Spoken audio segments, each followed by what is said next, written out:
Hey, everybody, welcome back to the Retro Wrestling Review USWA podcast. I'm your host, Gene Jackson, coming to you as always, from the Retro Wrestling Archive in Gadsden, Alabama, along with producer Smokey doing his thing behind the scenes.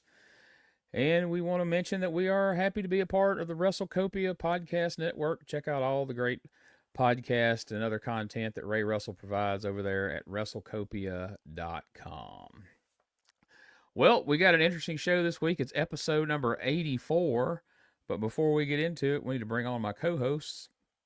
First of all, join me in welcoming the Nightmare Nephew himself, Josh Briley of P3 Radio. Josh, what's up this morning, man?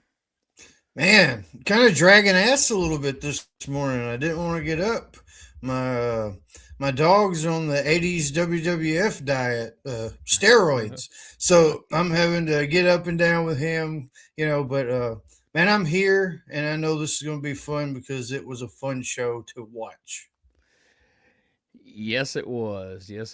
Plenty to talk about here. Man, I tell you what, I didn't have to go, didn't have to go to Mississippi or anything, but for some reason I could not go to sleep last night. I watched the clock hit 4:30 this morning. Somewhere after that, I dozed off, and then it sounded like my alarm was going off a few minutes later. So hopefully, I got some caffeine pumping over here. We can get fired up as we talk about this episode. And to talk about this episode, we need our other co-host here.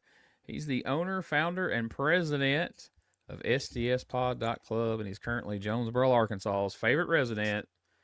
It's the one and only BT, Brian Tramel. What's up, BT? Just trying to get me heat all the time. Favorite resident. You know that's Randy's the favorite resident. My best friend, Gene, and my favorite host of P3 Radio, Josh. How the hell are y'all? I'm over here getting buck in Jonesboro, Arkansas. I'm brought to you by Jolly Roll Furniture. Open up a new account today or reopen an old account. That's 122 South Main Street there in Memphis, Tennessee. Before we get started, I want to give a real quick update on like three things we mentioned last episode. I mentioned that, and I didn't know whether you would think about this or not, Gene. I mentioned, was that Corey's debut? And we all thought it was Corey's debut, but Gene, you sent me something to Messenger. That was not his first show, right? Somebody commented on one of my videos that was up on YouTube, and actually his debut was in December of 1990. I haven't gone back and watched it yet. I intended to, and I forgot, but I was going to watch it and see if there was any explanation of who he was or anything in that first episode that he did. This was the second one that we saw, but apparently he did one in December of 1990, and oddly enough, in that screenshot, it's him and Lawler. So again, I guess neither Dave nor Michael St. John could be there, so they had to have Corey and Lawler host the show. So that's kind of weird. Yeah. We talked about Jeff Jarrett doing a commercial, whether he did the commercial or not. Jeff messaged me back. He did do that commercial for Dallas. It was the only guy not from Texas that actually was on a commercial for I believe it was for the tourist people to come to Texas to see things in Texas. We joked around about I'm the only guy that I held a victory over Jack Diamond, and Meltzer made a comment about that. I have 2 victories over Jack Diamond. I totally forgot. The other one was a count out because Jack no-showed for Ringside Riot Promotions. I always make a comment that it's JD's promotion, but it actually was both our promotions. And I ended up managing, which is trivia too, the Zebra Kid, who Jack borrowed all his gear from after he got rid of that Master Blaster. So the Zebra Kid was there. I managed the Zebra Kid. Jack Diamond no-showed. Also, JD beat me in like 3 seconds on that show. So, yeah. So fun stuff. That I got all that from Cassette Wrestling News. We also have another note from Cassette Wrestling News, but I'm going to wait till I start giving the results of the Pipkins building. So I'll let you get started, man. I'm excited. It's a good show. Well, before we get going, just quickly, did you guys have a good Christmas? Any interesting stories or fun things happen? It was good in terms of we was able to do it like in one day, essentially. and not have to go to like 800 different places. Um, yeah, like I got kids, but they're all adults, so easy transactions. That's they're just wanting money now, essentially. One of them, the little one, 18, wanted presents, but yeah, overall, everybody was happy. I'm happy. The only thing I'm kind of pissed off about is I'm pretty much locked out of my job. I can't go back to work until like this coming Friday. So yeah, I'm half-assing the no pay windows for a little bit, because I don't have any more vacation. Kind of sucks. But how about you, BT? We're doing it today. This is Sunday morning, like we always record, and we're doing it Sunday with the kids are coming. My mom's coming. The baby girl and her girlfriend. See, I said her girlfriend this time. Are coming along with my mom. So there's gonna be only 5 of us. Misty's been cooking up, so we're doing Secret Santa this year. So I'm excited about that. You never know what you're gonna get, and so we made it easy on everybody too. And guess what? I'm locked out of my job too. What about you, Gene?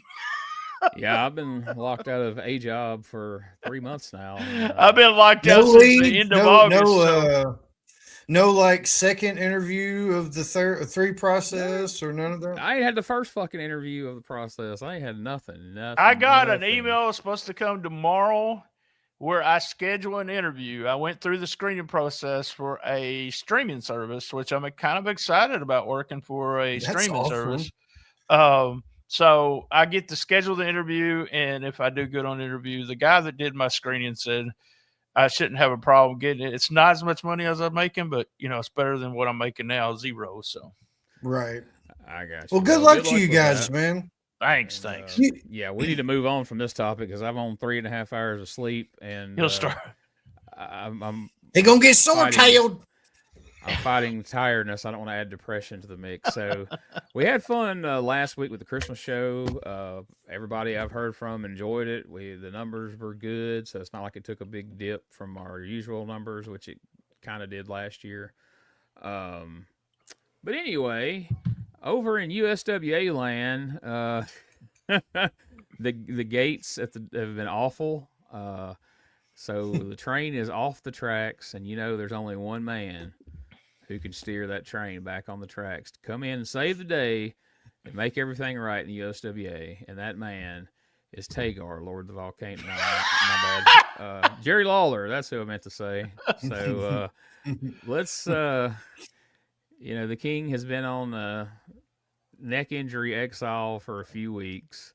And so I'm sure with him stepping back in and him being on the card this week, BT's going to tell us later in the show that the Pipkins building was jam-packed to the rafters, as Gorilla Monsoon would say, and there was people waiting outside to get in. But we won't spoil that right now. We'll let BT. Yeah, don't spoil that. No, I'll give you the full details. So Dave Brown and Michael St. John are both here. There are no ailments, no weddings, nothing to prevent them from being here. So no Corey Macklin, which is disappointing for me anyway.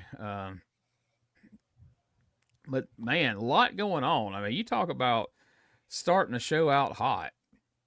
We got Dirty White Boy Tony Anthony versus Dr. Tom Prichard in the very first match here today. And, man, it was so weird to me. I'd mentioned just in passing on the one show where they were a tag team. I was like, man, this is weird seeing Dirty White Boy and Tom Prichard tagging. And then immediately they turned on each other. Or Dirty White, I guess you should say Tom Prichard and Miss Texas turned on the Dirty White Boy the following week. And here they are in the opening match. It's a nice, solid match. Miss Texas is at ringside, of course. And at one point, we see Miss Texas get involved.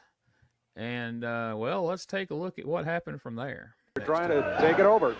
And again, that highlights what a mistake, one mistake can cause in the wrestling ring. And here comes Tony Anthony out on the floor. Dirty White Boy. Oh, look out, look out, look out. Oh, look at this. Texas jumping. Look at this. Here comes Dirty White Girl, and she just tossed Miss Texas right over the table. Kim, here we go. Oh, look out. Kim dirty white girl came roaring out here to help out the dirty white boy. And there goes Prichard. All right, no match, said the referee.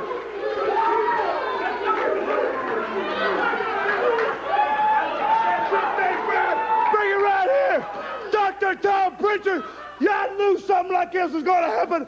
I knew for a fact that you couldn't keep that little floozy out of the way. But, brother, when you want to start talking about cheating, you want to start talking about interfering, well, baby, I know all there is to know about that. And right here is my ace in the hole, the dirty white girl. So you can bring it on. Tell them about it, darling. Let me tell you something, you little tramp.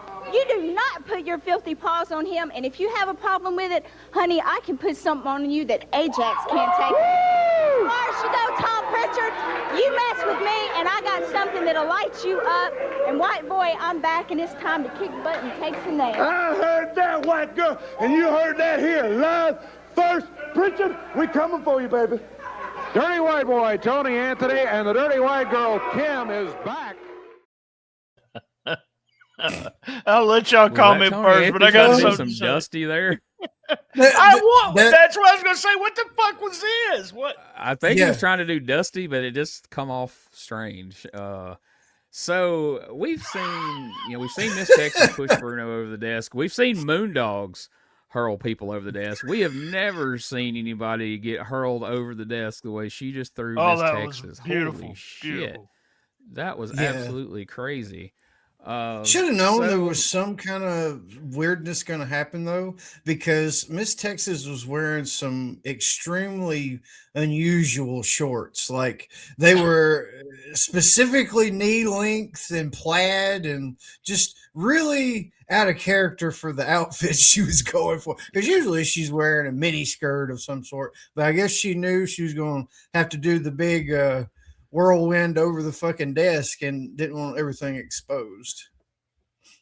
She got launched, dude. That was crazy. Dang. Yeah, so I've been wondering, where she was in all this because, they didn't split till way later. So I was like, I wonder why she's not around. And then suddenly, here she is. Were you guys a fan of the dirty white girl back in the day? I mean, I guess I was kind of indifferent at first, but this specific instance moving forward, like she's pretty much right next to Miss Texas, kind of like Memphis wrestling royalty in my eyes, essentially. Because I mean, from this point forward, she's always with Tony Anthony when he comes back. Usually, I can't think of a time when he's there after this that she wasn't. And, she was one of the ones that you start seeing like in the posters, because at this point, that's when the ladies in wrestling, it seems, start getting bigger in the publications, I guess, because trying to keep up with Sonny and all that's happening. But, yeah, it was good shit. I've always been a fan, but yeah, I thought it was crazy. He morphed into Dusty. I guess he got so excited. He must have just been so excited. Then he may struggle being a good guy, but he just kind of, yeah, baby. Let me tell you something. He went from he did the tongue. He was a Road Warrior. Then he went to Dusty Rhodes. So maybe he was watching Road Warriors and Dusty. Loved Dirty White Girl. Always have. Used to have a couple of those $1 gimmick pictures from the gimmicks table of her that was very revealing. Go back and listen to last week's P3 Radio about yearbooks. But yeah, good stuff. I always was a fan of them too. And I'm going to say something, but Kim always came off as kind of trashy, which I loved. I love that. I love that look. Yeah. I love you can't that have an elegant. They wrote a song about that, didn't they? Yeah, but yeah, she was a dirty white girl. She couldn't, like you said, she couldn't be elegant. So there you go. She can't be Miss Elizabeth with a name like that.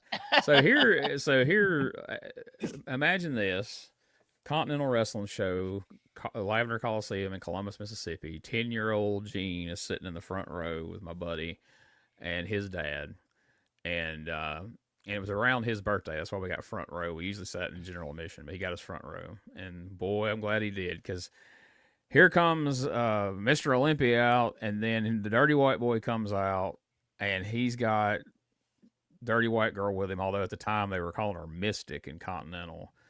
This chick walks out there in literally a bra and panties and a garter belt. Damn. And this is the closest thing at 10 years old I've come to seeing a nearly naked woman in my life. And her corner was right in front of where we were at.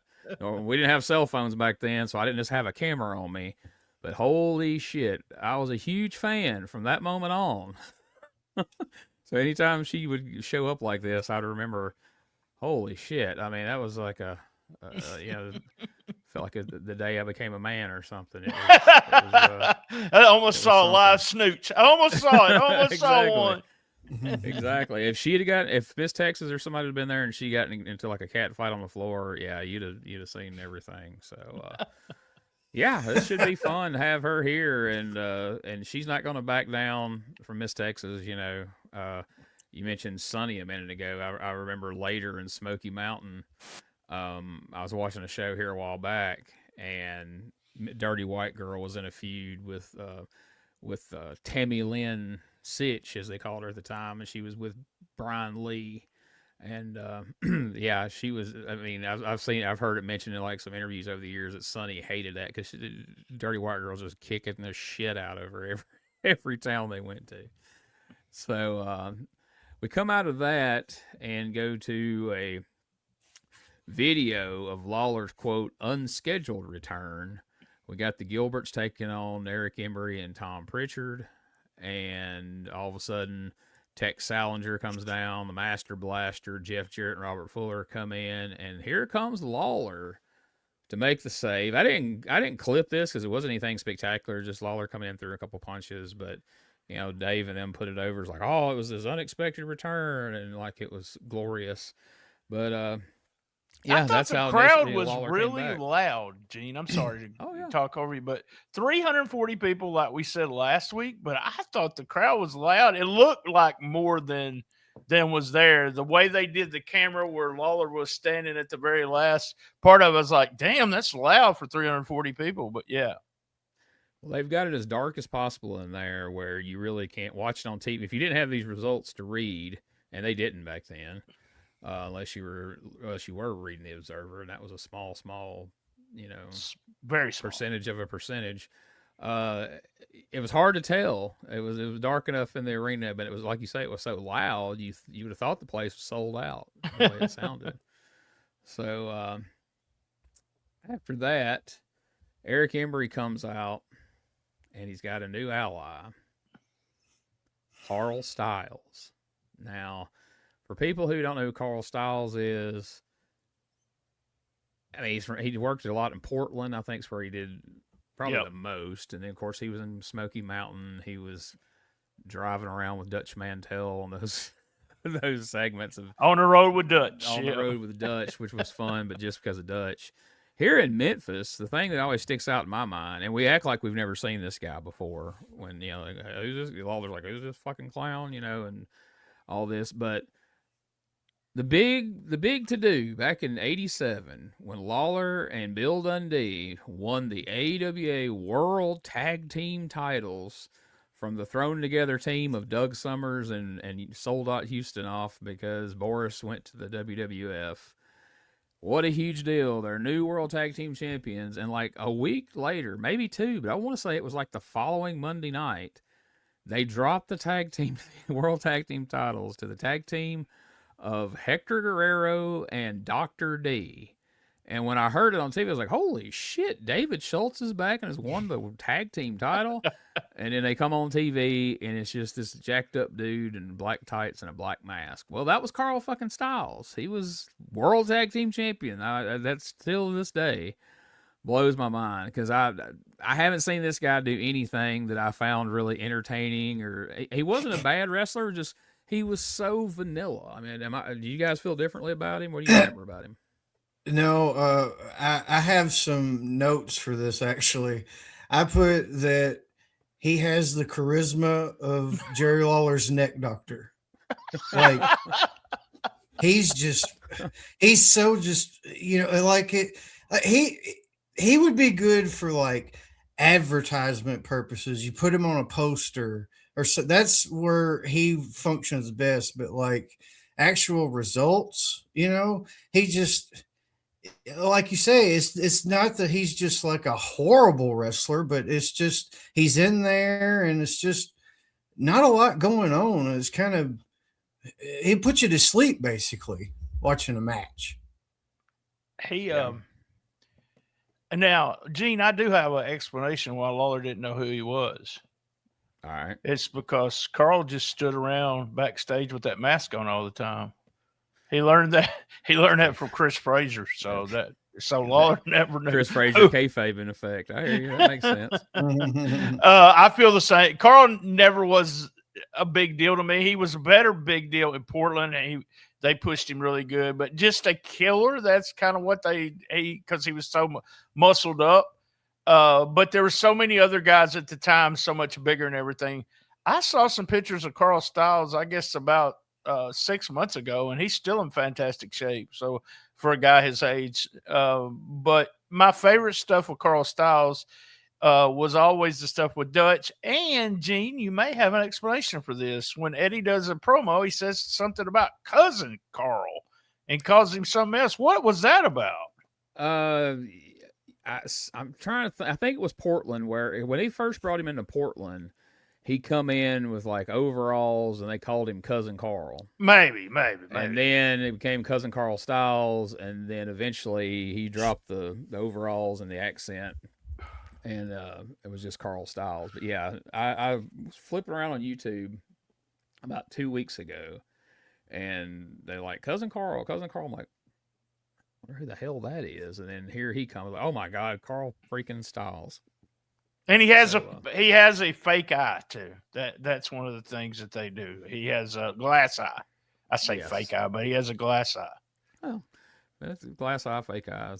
Same difference, I guess. But, well, then after Embry stands out here and plays up Carl Stiles, talks a bunch of shit about Lawler and pretty much all the Tennessee guys. Well, Lawler decided to step out here. Let's check this out.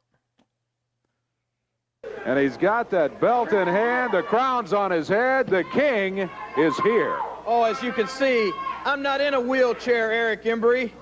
And as you can see, the king is back. And as you well know, I am not retired like I have had to sit back and listen for the last few weeks of you running that big, fat mouth of yours about how you retired me. Well, do I look retired, Eric Embry? I am out here to show you one thing, brother, that I am not retired. I am right here. You've been talking about everything. I ain't got no beef with you. I ain't got no beef with you. Settle down, man. You ain't got no beef with me. Are you standing here saying you ain't got no beef with me? After 5 weeks, I've been listening to you run your big mouth about how you put me out of wrestling, how you're the one that ended my career. Well, as you can see, I'm standing right here. Come on. What do you mean you ain't got no beef with you, man? You got a beef. If I beat you up again, Jerry Lawler, I got a reputation to protect, man. The whole world, and you included, will say, oh, my doctors, oh, you beat up a cripple. I ain't got no beef with you. I'm out here talking about my business, and I don't have to stand out here and listen. No, I don't have to listen to you. Yeah, no, hey, come here. I said he didn't have nothing to say to you. You hear that? You Tennessee redneck? He ain't got nothing else to say to you. Why don't you pay attention?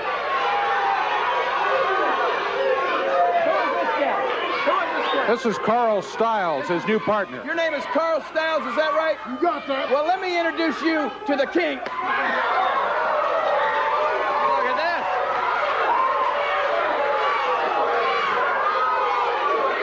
Oh, look out, Texas Ranger. Hey, the king knocks him down, too. Embry is left. Embry's gone. Tojo went with him. Jerry Lawler taking care of both Carl Stiles and the Texas Ranger. They're going to meet head on. The king serving notice. He's back. So the Texas bunch has, they had their enforcer, the Texas Ranger, and now they've got a second enforcer in, Carl Stiles, and Jerry Lawler beats them up at the same time, bangs their heads together like the Three Stooges. But the funniest thing about that, this is maybe one of the best lines that we've heard in USWA, at least in '91. After all the stuff he's done to Lawler, all the shit he's talked about Lawler every single week that Lawler was gone, he comes out to confront Eric Embry, and Embry's response is, "I ain't got no beef with you." Love it. Man, that Eric Embry is like a master of psychology, because I remember being, like 8 years old at this point, and it fucking enraged me that he act like that when the King finally showed back up. And the King, you could tell he was pissed off, and those comments were getting to him, because anytime he struts ass looking like a cartoon with all the get up looking like he's gonna ride the white horse and shit, that's how you know he's pissed. And I love it, man. Dude, I had like this memory unlock watching this back. I remember almost ruining the tape because my grandmother, she taped all of these that my uncle would be on. And I watched this specific promo and the Lawler beating everybody's ass. I could not tell you how many times I would watch it over and over, and I would be beating up my wrestling buddy or whatever. I thought Lawler was fucking fantastic in this, dude. He is the hero, and he's coming back to save this shit. He's throwing the water out of the boat now. But yeah, going back to Eric Embry, like I said, master of psychology. I was so fucking pissed at him, and that's like another level to him, another layer of the onion. He's so good at just being a piece of shit. Yeah, I wrote that. I ain't got no beef with you. So I just absolutely love that. Good shit. And I'm with Josh. He just, after all this time where every promo, he says something about the King. The King actually looked like he was surprised. You don't have no beef? What? I was just about to say that. He was not expecting that line because Lawler seemed genuinely incredulous when he goes, "You ain't got no beef with me." Like it was beyond him that he would even say that in the context of like in character. It seemed like. And I wrote it. Lawler was in full gimmick. I wasn't a fan of that baby blue, but damn, I always liked it when he wore that crown and that whatever that he's called cape or whatever. I loved that. The next thing is up next is you're not going to play this, but it was that Lawler video where he beats everybody. And I had a question. I love this video. Okay, as a kid. You better, because they play it a lot. Was this something, did you guys believe in Lawler when you saw this video? Was this something that you guys liked during that time? Oh, my God.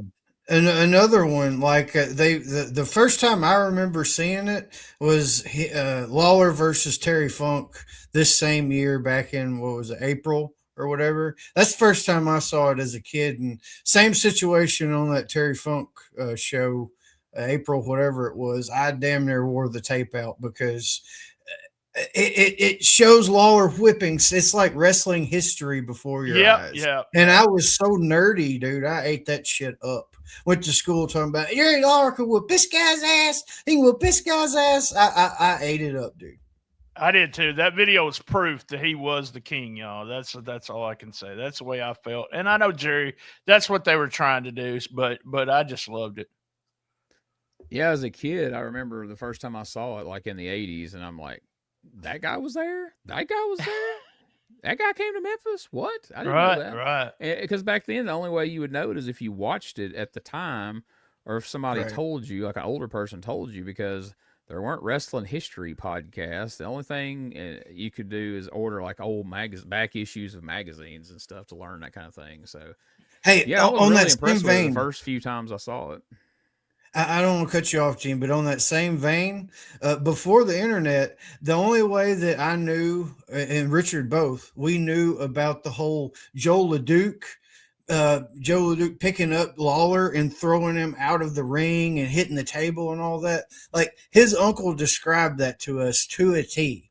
And I was like, holy shit, I'll never see that. But in my mind, it was so built up. And when I finally saw it, I was, holy shit, he straight up hit that corner of that table. Yeah, one of the few things that actually lives up to the hype when somebody describes it, because I would be thinking, Yeah, I'm sure it wasn't that bad. And you see it, and you're like, God damn, like Yeah. he volunteered to do that. Like that's crazy. But yeah, they've definitely gotten their use out of that over the years with the Rocky, montage music in the background. And but that's what I was thinking. You said that. I was thinking, I was like, didn't we just see this when he wrestled Funk like right before he left? But I don't know. They're prone to bust this out at any time, and I'm not mad at it. So we take a break, and we come back. Dave runs down the card for Monday night. We're not going to go through the card just yet, but I did think it was interesting to see in the opening match, Jim Backlund was going to be there wrestling Brian Christopher, which, of course, for anybody listening who doesn't know, Jim Backlund would be Gigolo Jimmy Del Rey in the Heavenly Bodies not too long after this, taking Stan Lane's place once Stan Lane moves behind the microphone. That Hurricane Walker promo video trying to make him look good got Jimmy Backlund a job. Yeah. Because that guy, it wasn't until after I'd already seen him as Jimmy Del Rey in Smoky Mountain until I went back and saw like the old stuff from like Florida. And then I get to go back watching old TBS shows. Like, oh shit, he was a jobber on TBS. And man, I mean, they threw him around like a rag doll. He was like pre-Lee Scott in WCW as far as just taking crazy like flip bumps off of clotheslines and shit. Like I seen the Road Warriors nearly just literally murder that dude.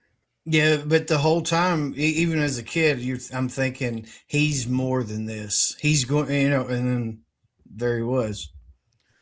I was always like, is he Bob Backlund's brother? Is it his son? Is it his nephew? We never addressed that. So I don't know. Coincidental name or what. But missed the chicken wing opportunity. Both of them were in the WWF at the time. Could have been good shit. So the other big thing to come out of them running down the card for Monday night, we're going to go ahead and do this right now. So ladies and gentlemen, I don't know if you're ready, but brace yourselves and behold, Ta-Gar, Lord of the Volcano.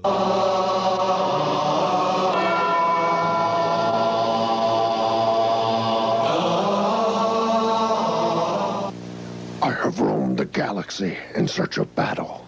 Those who have crossed me have had their bodies broken and their blood spilled. Never have I looked back. Now I come in search of new gladiators to test me, Ta-Gar, Lord of the Volcano. Bring me your best, and I shall leave them crippled and destroyed.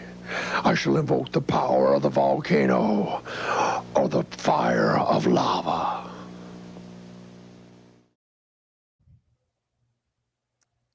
I'm speechless. I cannot even talk about Hey, BT, remember that thing you talked about before the show about the little bar, the slide bar disappearing? Yeah. Well, it's now done it to me for the first time. I have no bar to slide to okay. something else. I'll do the videos when you just tell me and I'm stuck on the videos. I just can't do the pictures. I have a picture, a still shot of him there with his hand on fire. I was going to put up, but that's fine. If you're watching it, you saw it. If you're listening, it won't matter if we put the picture up or not. But there it is. There he is, hand on fire. It looks like Dr. Doom, I guess, if you had to kind of describe this. It looks like a crash test dummy crawled out of a wreck. He's still burning. So, I mean, do you guys agree that this is a sign that Lawler has taken over the booking, or at the very least, he's definitely got his hand in it now? Because, I mean, Eric Embry ain't bringing in Ta-Gar, Lord of the Volcano. No, with Lawler, you always know with the over-the-top, like, monster or just fucking far-fetched shit. Texas Rangers pushing it, but, Texas bullshit. Yeah. I could see it. But this is like a Skeletor type ripoff or something. Yeah, totally unbelievable. But I liked it as a kid. Like, I thought it was kind of different. So there's that. But it is Lawler. Lawler loves gimmicks like that. Also, the artwork that was used kind of looks like that stuff that we shared on Patreon a couple weeks back. That was Lawler stuff. And by the way, Lawler did get those paintings right before Christmas. And 2 of them were legit real, and 2 of them were just prints. So, here's the thing and I reached out to Gene about this. I looked about who Ta-Gar was, and it seems like nobody knows. Not It's like- definitively. There's a couple of names that people throw out there that it could be, just like journeyman types that nobody really knows. And I noticed I went through several from the time before he got there to the time he was gone, observers trying to see if Meltzer never once even tried to identify this guy. I guess Lawler's the only person that might know, and he may not even remember right now. So no, not these days. I wouldn't think. Where was Mean Mike Miller during this year? Mean Mike's in Portland, but next week you're going to see this guy in the ring, and you're going to know it ain't Mean Mike Miller. This guy ain't big enough to be Mike Miller. He's not. This guy isn't very big at all. He looked like he had some guns in the promo video. I don't know about his arms, but I'm telling you, height-wise, he ain't much taller than your damn Uncle Danny, from best I remember. 'Cause I'm picturing, this is going to be some big monster, dude. And they show him come out and get in the ring. It's like, okay. But yeah, he went and did a couple of matches in Dallas, too, according to results. But I never saw him on TV on any of that. So they may not have aired any of it. Somebody might have known, like, all right, if y'all really want to put the death blow on Dallas, where we're throwing, 200 we'll get Ta-Gar a week. Ta-Gar, Lord of the fucking Volcano, is going to do against this the Texas Ranger. There we go. Maybe Woo!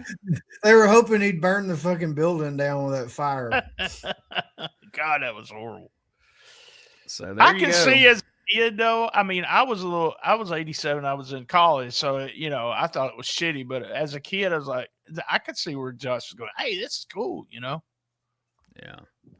It's just the whole concept of, like, for a wrestling character, like Ta-Gar, Lord of the Volcano. Like, this sounds like something I'd watch on Mystery Science Theater. Like, it sounds like this the worst idea ever. But spoiler, not to take away from BT's gimmick, he's not going to be here very, very long. So enjoy. Not long at all, no. So next up, we got Jeff Jarrett in action, taking on Gary Scott, who we've talked about in the past as the future Boogie Woogie Boy, Gary Valiant, who's going to be appearing alongside Jimmy Valiant at the Kayfabe Cave coming up next month in Pulaski, Tennessee. So awesome. Go meet both the Valiants there. I don't know. Does anything stand out about this match to y'all? I didn't clip it. I mean, it's just kind of your run of the mill. It did. I got one thing is that Jeff sent him in the corner and he was supposed to come out. Oh, yeah. And he didn't come out the first time. So Jeff just grabs his arm, sends him to the other corner, and they do the spot. I thought that was really funny. Which was just a back elbow. That's what I was just like, a back. But he must have something big planned. Then he hits him in the back elbow. Like, we reshot him into the corner for that. Like, all right. But then again, he might have had something bigger planned and lost all his confidence when he didn't come out the first time. Just like, come out and take an elbow. But does Jeff's promo come after that? I don't have it listed, but I'm pretty sure he did. Oh, it does. Promo. Jeff comes a promo after that. Nothing really big on that promo, I didn't think. No, just I'm growing tired already of him and Robert Fuller every week reminding us they used to feud, and Robert Fuller used to be a shithead, but now he's not. And that stip that they keep using, the stipulation of they're going to break up as a tag team. Yeah. So, we're milking that for all it's worth. I don't really know how much it's worth, but I'm just so sick of hearing, I fought this boy all over the place, and I couldn't kill him. I beat him with my big old pecker, and I still couldn't take him down. I'm like, all right, Robert, we get it. Damn.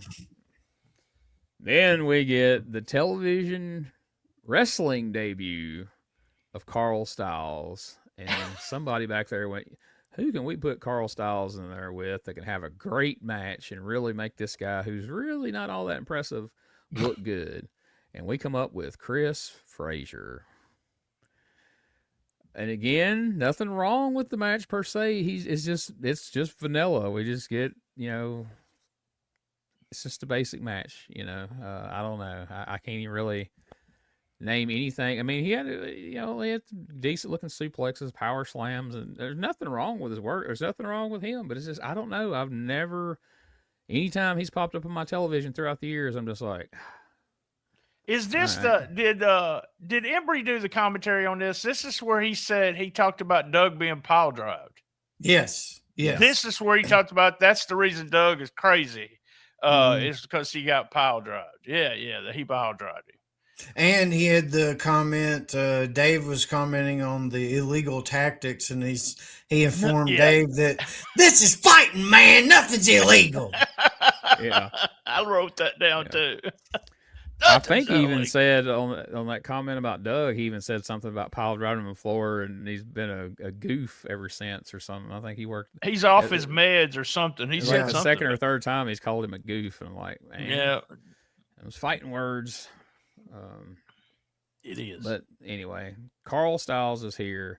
So who am I more excited about? Ta-Gar, Lord of the Volcano, or Carl Stiles? I'll take Ta-Gar all day long.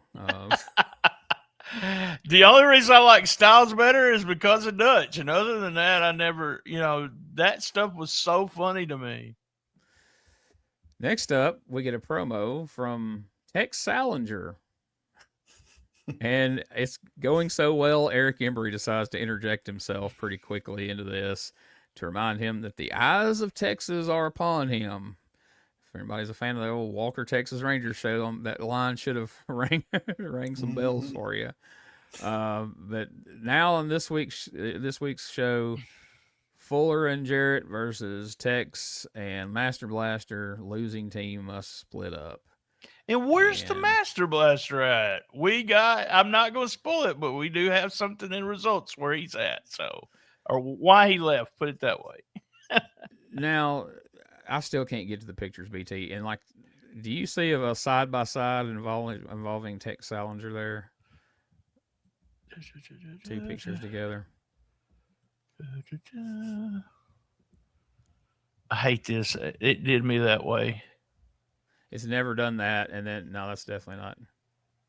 We're going through all the fucking pictures. I don't see. No, I don't. There's one in there, right there. Now you tell me that Tex Salinger, Schlesinger, Midian, Phineas Godwin doesn't look like Danny McBride now. Look at that shit. I agree. He looks like he's going to pull you over and give you the biggest ticket of your fucking life with some blue blockers on or whatever the fuck. He looks like a state trooper. Well, again, not to spoil anything, but you won't be seeing his face much longer. You'll see him, but you won't see his face. That's all we'll say for now. I also thought it was pretty hilarious. You're not going to show this promo, right? No. Yeah, after Eric Embry told him that the eyes of Texas was upon him, he basically told Tex that if him and Blaster didn't win, people in Texas that are watching might get a gun and blow their brains out. I thought I wrote down classic manipulation tactic. Like that's another layer to Eric Embry. Yeah, you can take that picture down now if you don't mind. Oh, okay. But yeah, that's putting a lot of pressure on old Tex there, and Jeff ends up coming out, interrupting. He wants a shot at his Southern Heavyweight title. They attack Jeff. The other Texans run in and join in. It takes a little while, as usual. Them baby faces can never seem to find their way out there when somebody's getting their ass playing cards, I think, is what they're doing. Yeah. Eventually. Hey, to be fair, Jeff Jarrett started this shit. He's the one that he came out, chest bowed out, and he started pushing Eric Embry before anybody touched anybody. And Texas right there beside him. And he's still pushing him. Like he's pissed off. And don't piss him off if you remember those T-shirts back in the day. But yeah, and Jeff don't learn his lesson because I remember him doing this same thing in '93. Him running out there in the middle of the whole group of heels to punch Burt Prentice, and he gets the shit kicked out of him. But eventually, as he's getting beat down by Embry and Tex and Carl Stiles and all these folks, the Gilberts, Bill Dundee, and Uncle Danny eventually make the save and get Jeffrey out of there. And so after that, Embry comes out ranting and raving. He said now he's demanding the match. He's demanding to wrestle Jeff Jarrett. He wants to put the title on the line. And this brings out the star of the show, Eddie Marlin.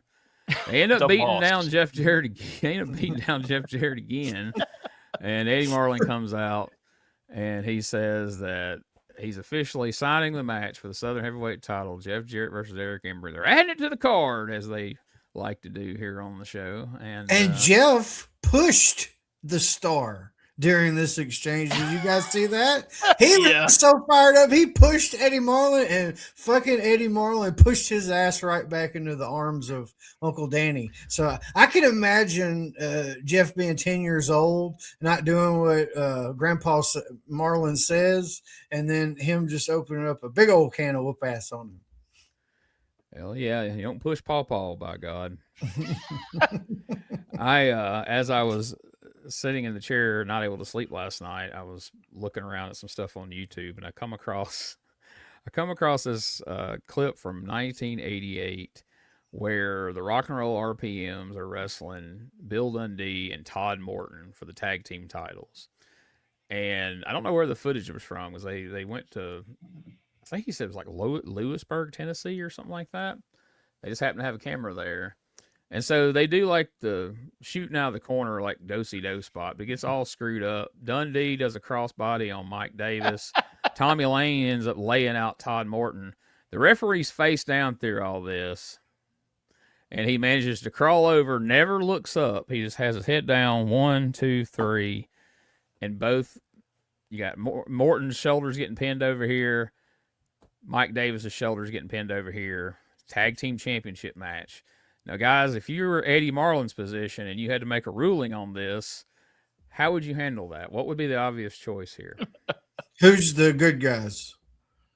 Dundee and Morton. Well, they win. Okay. I agree. Right. Yeah. So that's what it's based. The babyface should automatically win. If I'm Eddie Marlin, yeah, because that's his politics. Yeah. Well, He's Eddie proven Marlin's that. answer on TV, he shows that clip.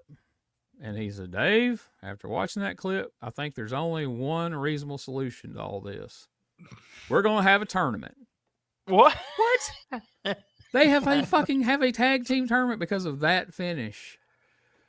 Oh, I was man. like, what the Eddie Marlin? What the hell, dude? Like that dude loves him some tournaments. I tell you what, if he has half a chance, he's going to book a damn tournament. But anyway, interesting 8-man tag team expiration of time match here. We got Tex Salinger, Chris Candido, and the Scorpions taking on Superstar Bill Dundee, Hot Stuff Eddie Gilbert, Roughhouse Gilbert, a.k.a. Doug, and Uncle Danny, Nightmare Danny Davis. And I know it's been said that we don't love these multi-man matches, but there was a lot going on in this one. It was kind of fun. We get a couple of falls out of it. I actually had it clipped for us to maybe just watch and talk over, but then there was so much shit going on. I'm like, that's not going to work, because somebody's going to get to tell them a story or something, and 10 other things are going to happen, and it's just going to be a clusterfuck. So I didn't. Once again, though, Doug is trying to get over the roughhouse gimmick. He's sitting out in the audience with people. He's going to the desk. He's still got his jacket on. He's running around the ring and fucking with people in the corner. Just kept his sunglasses on for the longest. So he's playing it up. He's doing his best. I talked to Doug the other night, and I meant to ask him about this. Oh, we got to talk man. about a bunch of other stuff, and I forgot to, but I think I'm just going to spring it on him. We're about to start the podcast back up, so that may be one of the first questions I ask. Like, please tell me all about Roughhouse Gilbert. I want to know everything I can find out about that. In between falls, we heard from Uncle Danny and Bill Dundee. Dundee's got the Tonka hair, Scotty calls it, going here. Let's check out this promo real quick.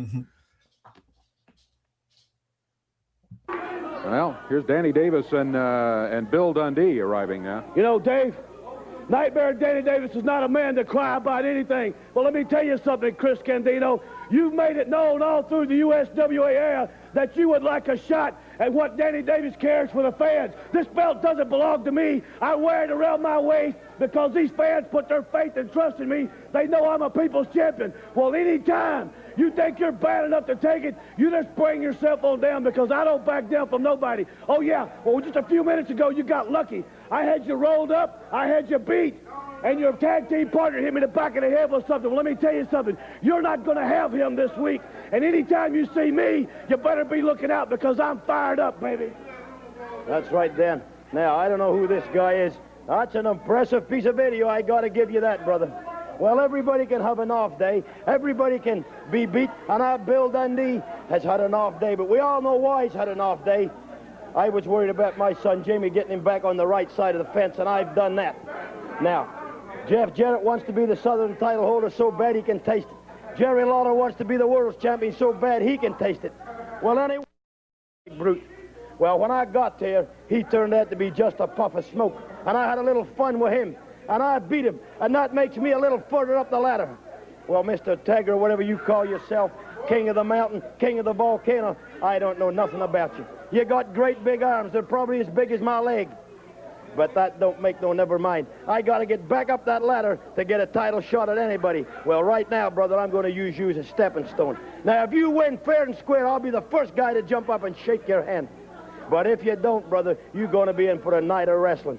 Now, I don't know one thing about you, but you just walk around the streets of Memphis, Tennessee, and everybody will tell you how bad Bill Dundee is. Oh, that's right. I'm not the biggest dude in the world. I've told you all for years. 5'7", 200 pounds. But I'm the baddest 5'7" you're ever going to climb in that ring with, brother. We'll see you at the Pipkin building and see how bad you are. Couple of guys right there. Sorry, that picture never gets old to me. Bill Dundee had bedhead. Did you see that? It's like he took a shower and then just slip on that one side of his head and he's like, "Oh, I gotta go out here to TV, brother." He said, "Fuck it." He didn't even know he was the king of the mountain or the king of the volcano. I thought that was funny.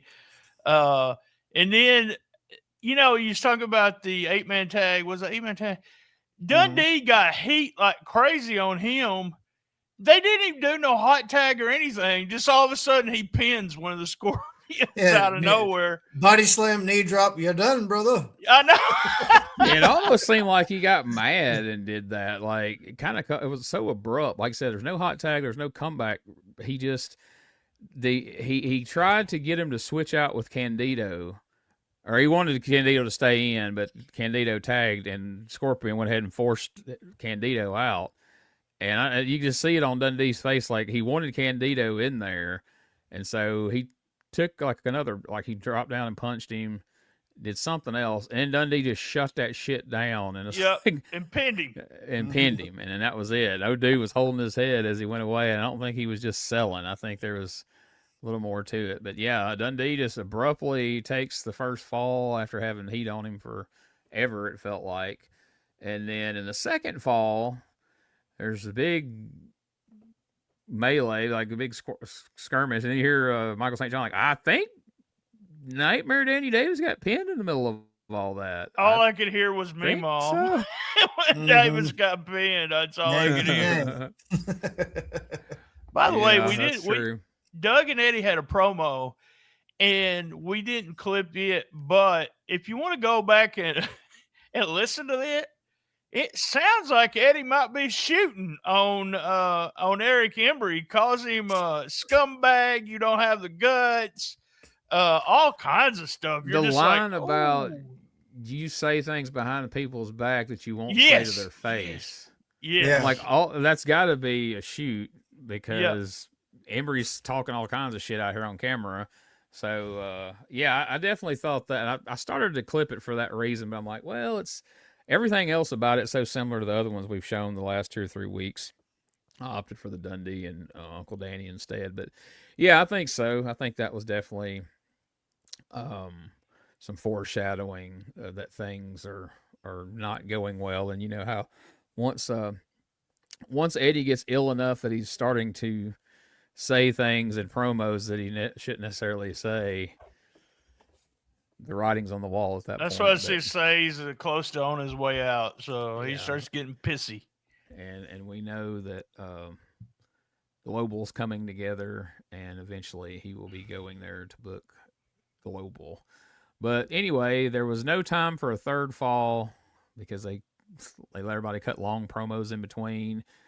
Dave and Michael St. John act like they had all the time in the world to run down the card for Monday night. Like, I had to clip it up because they were just rambling in between matches. It's like, God damn, it's like they're trying to kill time. We could get another fall out of this match, but I guess they didn't want to.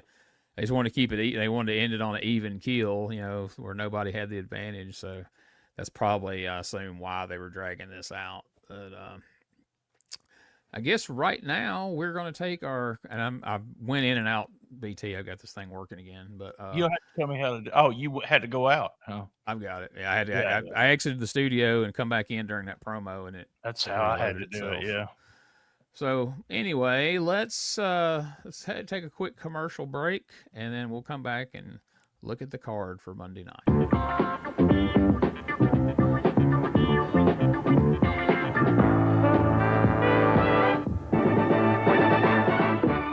Hey guys, Ray Russell here. Lots of new stuff happening here at WrestleCopia. If you haven't checked out our website at WrestleCopia.com, it's a great way to keep up with the latest episodes of all of your favorite Copia programming, from the Wrestling Memory Grenade to Regional Wrestling with the Territory Talk, the Wrestling Stoop with the legendary Bob Roop, and of course all of those programs also available at your favorite podcast streaming platforms. And if you want to stay up to date with everything going on in the Copia world, all the latest news, random thoughts, fun videos, pictures, and more, make sure to join the more than 33,000 followers over at Facebook.com/Wrestling Grenade. Don't be left out. And last but definitely not least, it's what keeps the entire machine going. I'm talking about Patreon.com/WrestleCopia. We appreciate your support in helping us pay the bills to keep the WrestleCopia Podcast Network running and enabling us to continue to bring you all the quality programming that we offer. Ladies and gentlemen, welcome to Give Me Back My Pro Wrestling, the podcast that's based on the old school but can still help you find the good stuff from today. Jimmy Street and the Plastic Chic, Jared, are the undisputed tag team champions of the wrestling podcast world. From thought-provoking topics to superstar interviews to action figure expertise. This team does it all. And all they ask is, give me back my pro wrestling!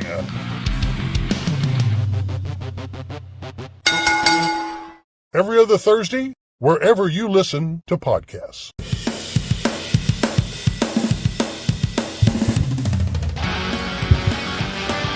Tired of the same boring wrestling podcast? Need something with attitude, chaos, and maybe just a little cussing? That's STSpod.club, and we got it all covered. We've got wrestling weirdness with WTF News Desk, 5-minute time limit, and the Southern Fried Brain of me, BT, steering the whole ship. We also have rolling into Memphis every week about the current Memphis wrestling. Interviews, hot takes, and wrestling outrageousness so wild it might get you banned in 12 states. That's right, it's SDSpod.club, or search all podcast catchers for Shooting the Shiznit, where wrestling podcasts grow chest hair. Not sure what that meant. Love my mama. The Retro Wrestling Review. WCW Podcast is a bi-weekly podcast where Gene Jackson and Bob Anderson go back and watch all the WCW pay-per-views and Clash of the Champions events starting in 1989. Listen in on your favorite podcast platform or watch along with the guys over at patreon.com/Retro Wrestling Archive. New episodes drop every 2 weeks, but you can catch them a week early on Patreon. All right, guys, let's let Dave Brown tell us what the card's going to be for Monday night, and then we'll see how you guys feel about this week's show. Parking will be free. Be there on time for the opening match. Brian Christopher. Boy, Brian is one of the fan favorites, one of the new kids. He'll be going against Jim Backlund in the opening match. Following that, the superstar, Bill Dundee. Well, he's involved in this 8-man match we got going right here. And he's going to be going against Ta-Gar. Don't know a lot about Ta-Gar, but did see the video as we showed it a little bit earlier in the program. Light heavyweight title is going to be on the line. I mentioned during the first fall of the match that I would like to see these two going against each other in the match. Well, whether they square off in this match or not matters little, because they do have a single match schedule with the belt on the line. Master Blaster and Tex Salinger are going to be trying to split the team of Jeff Jarrett and Robert Fuller, but if the team of Master Blaster and Tex Salinger loses, then that team is split. That is going to be some kind of match to see, Michael. Certainly a unique stipulation, and Jeff Jarrett out expressing his concern, but he and Robert already have that pact. So, I mean, this is nothing new to them, but I can assure you when they get back into the ring Monday night at the Pipkin building, they got one thing in mind, and that's to make sure that the Master Blaster and Tex Salinger, that team exists no more. New teammate for Eric Embry. He has brought in Carl Stiles. We saw him. Yes, he's impressive. He's tough. He and Embry will be going against Eddie Gilbert and Wildman Doug Gilbert. Look out for this one all over the place. Look out for Doug Gilbert, you might say, too. Coming up then, Dr. Tom Prichard with Miss Texas against the Dirty White Boy, but this time, Tony Anthony, the Dirty White Boy, has the Dirty White Girl. Main event of the night. He's back. The King returns. He'll be going against the Texas Ranger at the Pipkin building in the main event Monday night. That was to have been the final match of the evening. But you saw it happen right here just a few moments ago. Eddie Marlin came out and says, add the match. Southern title, a return match, something Jeff Jarrett has been denied unfairly, I think, and a lot of the fans think too. He gets that return finally against Eric Embry. So Jerry Lawler is set to make his huge return, and it's against the Texas Ranger. We'll talk about how that all plays out here in a minute. But when they first ran down the card this week, I'm like, really? That's because, to this day, there are people that still talk about his comeback from breaking his leg, and that match against the Dream Machine, is stuff of legend. If you went and asked 100 wrestling fans that were watching USWA at this time, hey, who did Lawler wrestle when he came back from his neck issues in 91? I don't think any of them could tell you Texas Ranger. I could be wrong, but all right. So what was you guys' least favorite part of this week's show?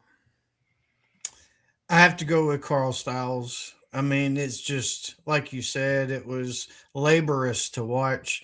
I hate that because he's probably not a bad guy or anything, but I described it a little differently, but I like yours better. He's a little vanilla. It's not like anything's particularly wrong. He just, to me, he didn't have that over-the-top charisma that, kind of puts you up there with the big dogs or whatever. But, yeah, he could be an action figure, but I ain't feeling it. I gotta say, I'll go with I thought it was a solid show. A lot of Embry on the show, but Carl Stiles doesn't do anything for me. So, or with me. Hey, you tell me where did he do something with you at? I'm sorry, Richard. I'm sorry. I mean, I messed up. He's Carl Stiles is definitely a candidate for a masked gimmick. Dr. D wasn't it, but I mean, if you needed somebody, if the suit would fit him, he would have been good to be like a Ta-Gar or a whatever kind of mask gimmick, just to give him, some personality, even if it's against his will. But yeah, I'm gonna sign off on that as well. Carl Stiles was my least favorite part of this show, and pretty much any of them I watch that he's on. But your most favorite part of this week's episode? The action-packed return of the King. And, the outfit that he was wearing, yeah, it's a little over the top, but that's the deal he was going for.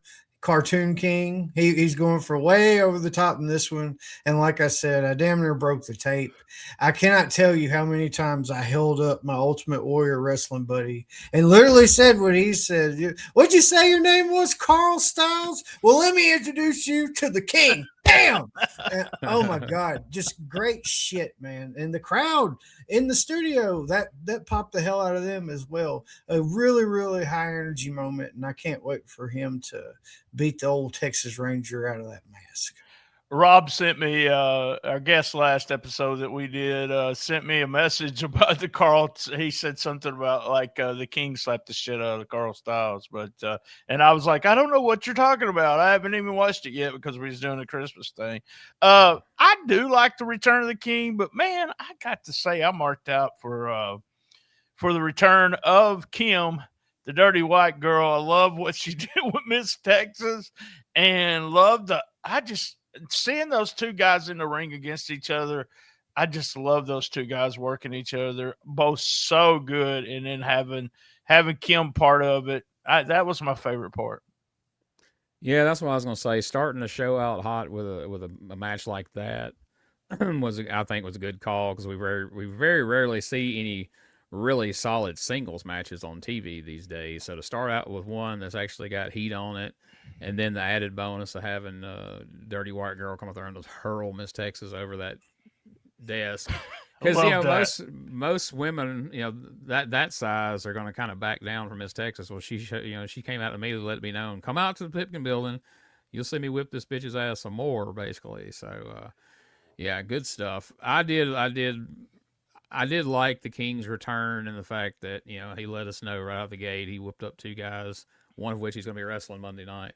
Right out of the gate, I'm still just kind of amazed at this Texas Ranger thing, where you take a guy like Jeff Gaylord, where the only thing he has going for him is his body, and you cover every single inch of it with some type of clothing. But I mean, it fits the bill for what they needed at the time, I suppose. Man, they should have let him do a promo. He was so good at them promos we covered, boy. Woo! You imagine him trying to like riff about being a Texan, and talking about like running a ranch or whatever the fuck he thinks he would talk about. I'm out there on the ranch, and I'm doing cowboy things. It would be glorious to see. He would talk about Texas A&M, though. It'd be all football stuff. I was just talking to Tonto the other day, and he said this guy threw a piece of paper on the ground, and a tear ran down his cheek. So I ran and picked that up for him. Well, all right, guys, would you buy a ticket to come see this week's show? I mean, if I was on a budget, no. Because I'm going to save for next week, because like you say, it is the King's return, but I've already seen it on TV. You know what I mean? Yeah. And like you said, he's already whooped this guy's ass. He whipped the Texas Rangers ass along with the new Carl Stiles dude at the same time. So what do I need to see him get his ass whooped again? I think I'm going to save my money and just wait for TV next week. I don't think I went the last two Monday nights, but I gotta get my mama to take me here, because the Lawler's coming back, and we got Kim back. We got a good added match. I'm excited about this show. So yeah, I would have went. Just admit you're going to see Ta-Gar. I'm going to see Ta-Gar also, because I can't wait to see him work. I can't remember anything about him. The only thing is, I'm thinking, does he have a shield where he shoots fire or something? Was that him? I think he does. I don't remember the details of I just remember. Do you remember, seeing Josh? a match on TV. Now that you say that, he has some apparatus, I think, but it's not like next level shit. It's no. I think I think Paul Neighbors made it for him. I think it looks like, well, it's all Lawler with the superhero stuff that Lawler likes, and that was if I remember correctly, it shoots fire from the center of it. It's like a Captain America's shield, but I may be thinking about something else. I think you may be right, but I believe it's next week where he'll be on the show in the ring. So I look forward to that. Well, all right, BT, I'm gonna pitch it to you, and you can run down how many people came to see this, if that was available, and what happened. Well, let's talk about the night before these TV tapings. We always like to go to Texas, and we won't be able to do this, but for about 4 more weeks. Tom Prichard won the Texas title from Dundee that night, and didn't Prichard come out with the Texas title on TV? Yes. I think he did. So he KO'd Dundee with Tojo's briefcase. Dundee, Tom Prichard was there. Embry was there. Tony Anthony was there. Jeff Jarrett and Gary Young, because Robert they ran that angle last week in Texas where Robert got pile drove on the, is that right? Pile drove or pile driven? Driven. I would pile say driven on the floor. So they put him out.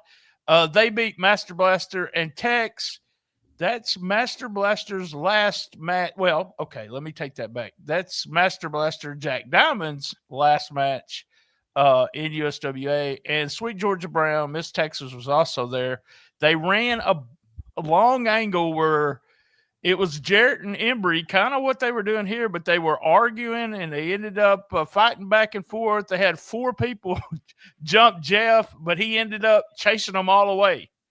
I don't know if these tapings ever aired anywhere, but they were there. That's what I found out. And I don't know. We didn't get an exact reason why we never saw this on TV, but they were there. There was 500 and something people at this show. 514. All right. Drum roll, please. Jerry Lawler's return on 610 in the Pipkin building. Drew 465 people. Oh, that's ridiculous. That is ridiculous. It said it kind of shows you how dead and unsalvageable things have really gotten. Producer Smokey's late on that one. If he hit that right when you said that. There you go. We saw Danny Davis beat Chris Candido. I noticed that first match we didn't see Jimmy Backlund, so I don't know what happened there. This was weird for me, but Bill Dundee beat Ta-Gar in his first match in the territory. Maybe he got there and they said, "Oh fuck, man, this is horrible." I'm sure you're not Bill letting me on the fire, brother.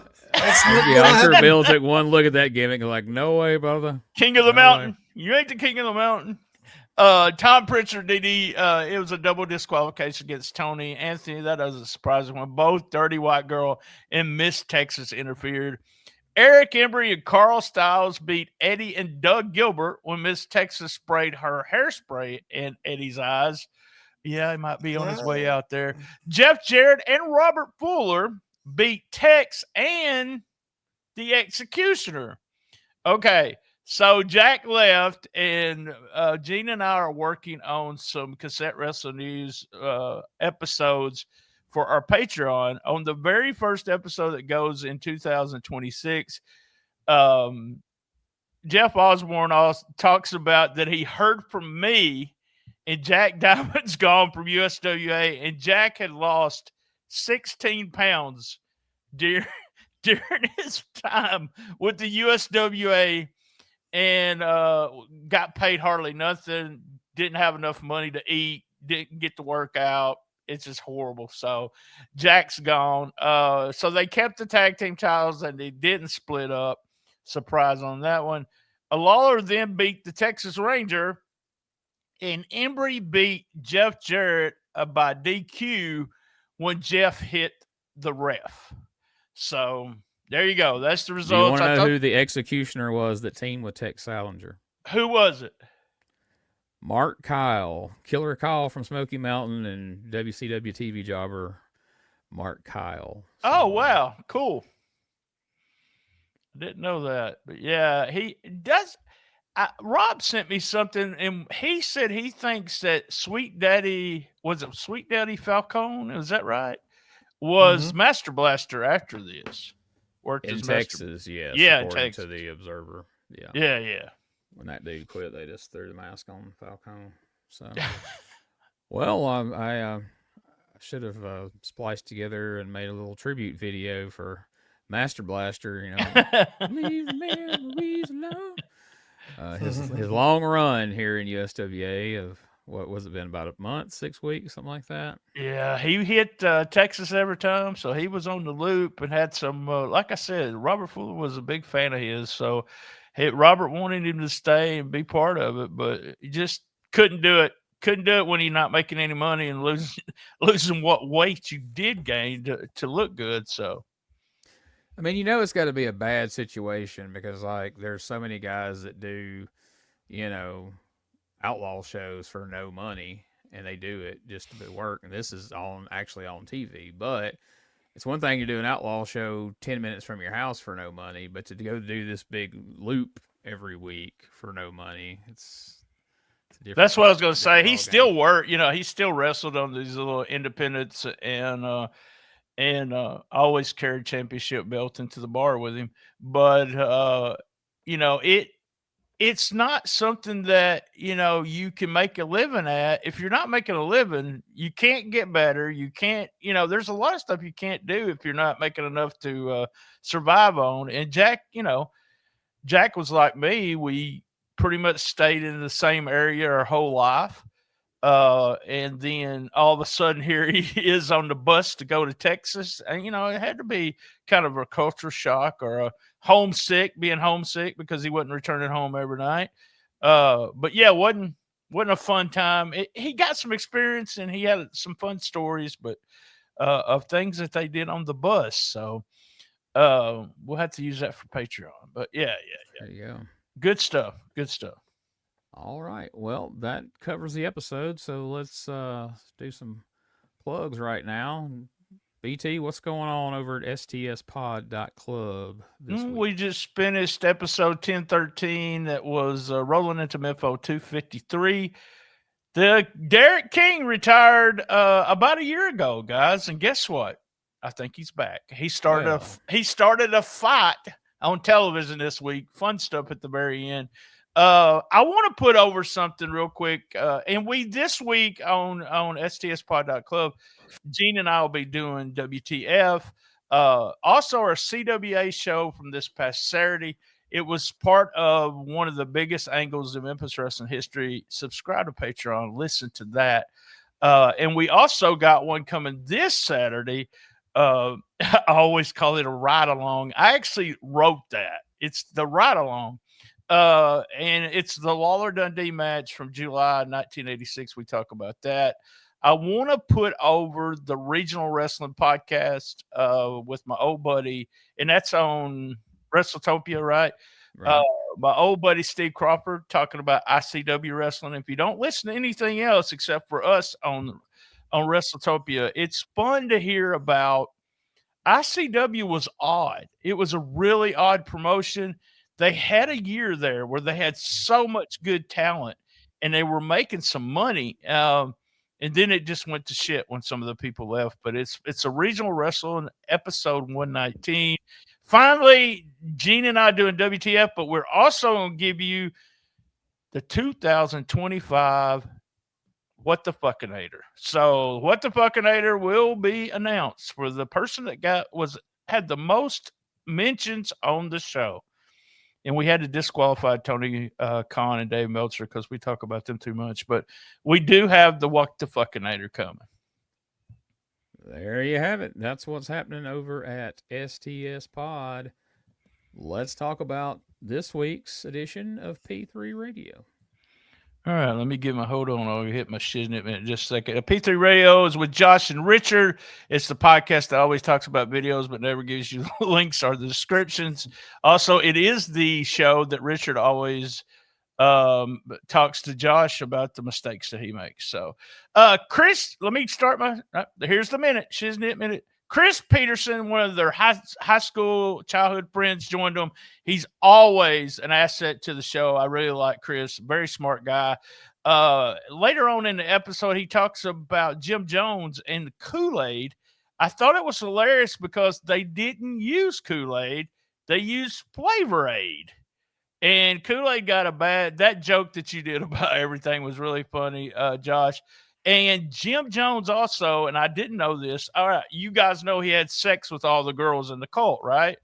Not only that, but they revealed he had sex with all the men too. So he was truly a cult leader, I guess. Richard's uncle whipped people with 6 inches of pipes. Uncle Freddie did a Mortal Kombat. He Mortal Kombat a pig. There was I gotta correct you. It was a dude he knew. Oh, okay. I'm sorry. He's a dude he knew. Yeah, straight up into the hog, pull the heart out. Yeah, he swore to me and Richard it happened. I believe him. So that's why you was telling me before we started recording you're fixing to start a cult, BT. I wondered what that was about. There was I remember when back in the day we were talking about some of my friends, you was watching porn and you had a couple of the actors that came from gay porn, or they would do gay porn also, the guys would. And the rumor was that's how you had to enter into the business. You had to do a scene like that first. That was on Stern back in the day. Probably, yeah. Yeah, and that's the thing. It's so funny. One of my friends, we were all talking about it, and my friend said, it don't matter. They get to the point where they don't care. It's just, it's just something to put in. So right, it was like a Patreon thing here. My bad. Let's move. Also, let's move on from that subject. Richard's a snitch with his ring cam. I just want to say that Richard's a snitch. All right. You can also get all the links related to this podcast at USWApodcast.com, including youtube.com/@retro-wrestling-archive. Ton of new stuff has gone up there. Randy Hales, Randy's on there. Randy's on there. Yes, he is. And you can join patreon.com/retro-wrestling-archive, or you can also join patreon.com/shootingtheshiznit. That is Brian's Patreon. Check out EPWWrestlingMS.com. You can see me on there each and every week doing play-by-play commentary.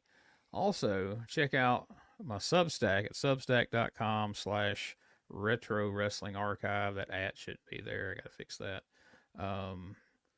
Had a article come out this week about Pistol Pez Watley that I've gotten some good feedback on. So thank you for everybody that's read that and checked that out. And I guess the big news is it's finally coming back. Yay. January 2nd will be the premiere of Season 3 of Dangerous Conversations with Dangerous Doug Gilbert and Tommy Wildfire Rich. Tommy is fired up to get the podcast going again, and you can find all the links related to it and how you can listen to it over at DougGilbertPodcast.com. And last but not least, you can go to the USWA podcast link and you can find a link to our store. We put up a bunch of new designs this weekend. You can get a Ta-Gar Lord of the Volcano t-shirt for the next couple of days for just $16, but you can also get that on a hat. You can get it on socks. You can get it on oh my God, coffee mug, anything you want, along with some Retro Wrestling Archive logo shirts, USWA podcast, all different shirts there. And they're going to be 35% off for about another 24 hours by the time this drops on Wednesday. So if you want to pick some up, this would definitely be the time to do it. Guys, anything else before we wrap this one up? Nothing. I want to Happy New Year to everyone. Thanks for listening. We do appreciate it. We've had a fun time. Can't wait to finish up this year. And as everyone knows, I love my mama. And I'm going to see her here in about an hour and a half. One last thing. Both the Eddie Gilbert book and the Wolfie D book are available on Amazon as Kindle ebooks. So if you prefer that, you can pick those up there as well. And we will see you next week for another episode of the Retro Wrestling Review USWA Podcast.